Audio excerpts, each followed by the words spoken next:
அகர முதல எழுத்தெல்லாம் ஆதி பகவன் முதற்றே உலகு.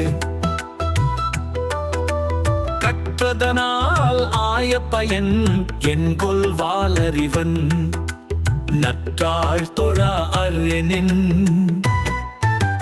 மலர்மிசை ஏகினான் மானடி சேர்ந்தார் நிலமிசை நீடு வாழ்வார்.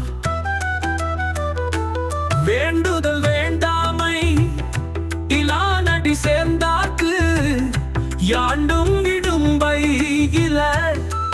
இருள் சேரிரு வினையும் சேரா இறைவன் பொருள் சேர் புகழ் புரிந்தாள் மாட்டு. பொறிவாயில் ஐந்தவித்தான் பொய் தீரொழுக்க நறி நின்றார் நீடு வாழ்வார். தனக்குவமையில்லாதான் தாழ் சேர்ந்தார்க்கு அல்லாம் மனக்கவலை மாற்றல் அரிது. அறவாழி அந்தனன் தாய் சேர்ந்தார்க்கு அல்லாம் பிறவாழி மீண்டல் அரிது.